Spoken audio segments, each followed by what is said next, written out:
I don't want to hijack this conversation. Do we want to talk about this? Oh, dude, you're good, dude. We go down. Yeah, appreciate it. Yeah, full disclosure, Robert left. Full disclosure, Robert left. Oh, he left? Yeah. Oh man. He might have lost connection. In his defense, he might have just lost. He's on he's doing a live right now on the Clock app. Okay.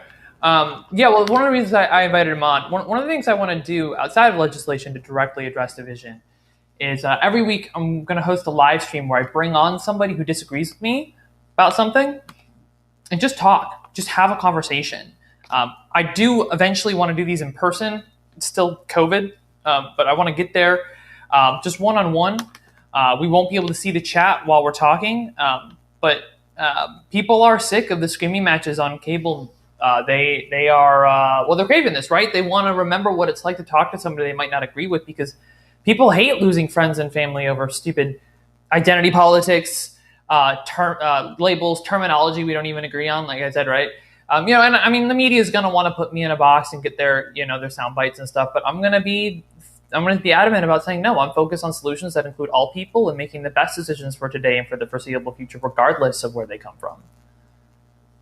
I think people need to see those examples. Like, it's not enough to say we need to talk to each other or we need to form genuine human connection, which is a thing that I say a lot, but it's like people forgotten what that looks like. And I think that like showing the example is really helpful. And then legislatively, go ahead. Oh, I was going to say, like, I think that we are doing that to some degree, but we have Robert on frequently, and we do yell and argue because we have some very passionate views that are very much diametrically opposed. But we also, shoot the shit and show that you can have fucking disagreements with people and argue shit out and still be cool. And there's a lot on the left and the right that just will not engage in any of this shit. I have a lot of respect for Robert because he hops on here. There's like 5 people against 1. Like, it's like he comes into the lion's den. That's a fucking... To this end, dude, conservatives are more willing to engage in the debate, I think.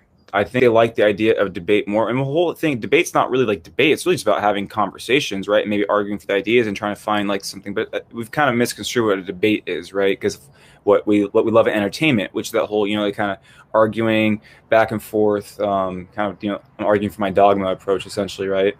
But to the end, we have been doing that, dude. Like, I threw out this stupid challenge on the little Clock app, and it went off. And we've been having conversations with like various kinds of conservatives.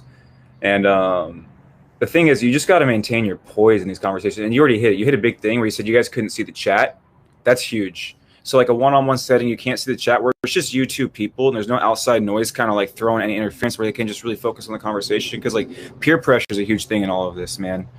Oftentimes, a lot of people come from tight-knit communities where political things are really emotional, and it's tough to stray, dude. It's tough for people to stray. And if you can pull them away from the group, you can have way more realistic and honest conversations, authentic conversations. So